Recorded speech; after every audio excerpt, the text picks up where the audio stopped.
We think when we're talking about guns, we're talking about facts and the types of guns. But when we're talking about guns, we're actually talking about our relationships. You're talking about your family, you're talking about your identity and your values and your deep beliefs.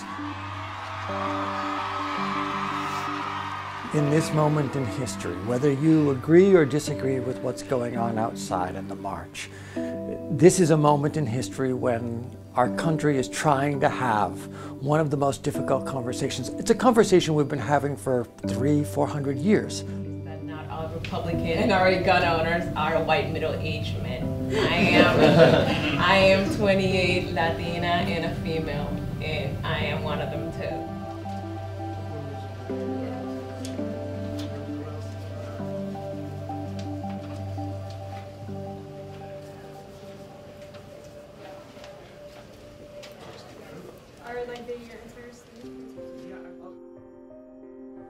I came to this issue because when I was a junior in high school, one of my classmates came to my high school with a gun and shot my history teacher and killed him, and shot 2 of my friends. Now I'm a mom and I have 2 teenage daughters who are in high school, who are texting me. We're in a lockdown drill. Everyone else was given a baseball bat, but I only got a golf club. What should I do? And it infuriated me that here we are again, and my kids are now terrorized.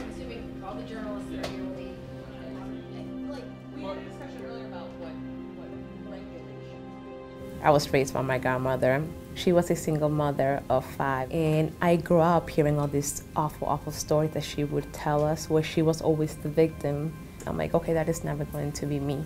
And I like to say to people all the time, like, all these laws, all these gun controls also apply to people like me. I am that law-abiding citizen. I am just that girl living by herself in the middle of a big city.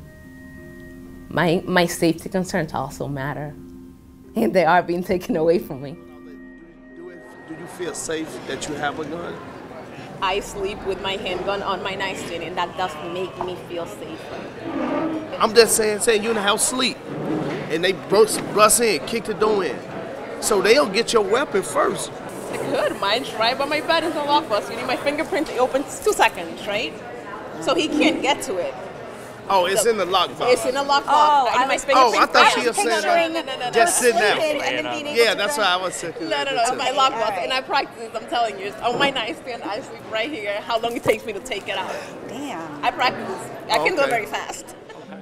But yeah, growing up in my community, I saw a lot of gun violence. I'm born and raised on the south side in Chicago in the Inglewood community. As a kid, my father was my role model. He was selling drugs and he was in the gang. I ended up doing 12 years of my life in prison. I made a lot of bad choices.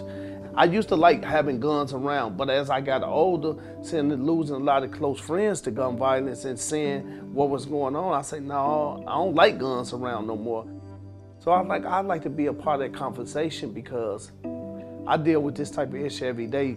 What I got out of everything was everybody believe what they believe in, but everybody believes safety comes first. Katrina hit on a Monday. By late that week, I had access to get into New Orleans. But when you were in that city, in the immediate aftermath, you were truly alone. No cell phone service, no telephones, no way sometimes for, even if you could have called the police, for the police to get to you. I actually had an AR-15 in the car that I felt very good about my ability to have what they refer to as an assault rifle, because for personal security, it's a great firearm. And I'm glad that, we have the right to own those things.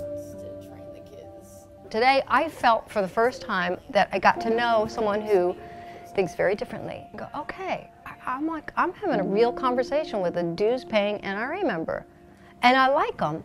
This particular person has a whole history that led to them feeling that need for protection. And I understand that now. I'm empathetic to that. If you ask a person if they understand people on the other side, of a political issue. 70% of us think, yeah, we get those people. I know what they think and what they care about. But only 30% of us think, yeah, they get us. There's a huge gap between our assessment of how well we understand other people and how well we feel understood by them.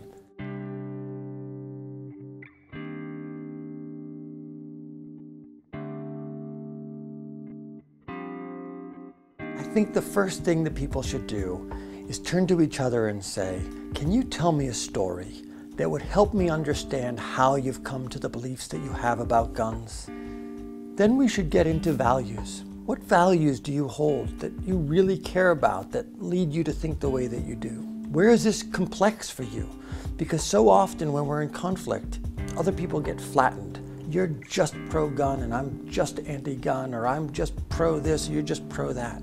But none of us are just one thing. All of us are more complex.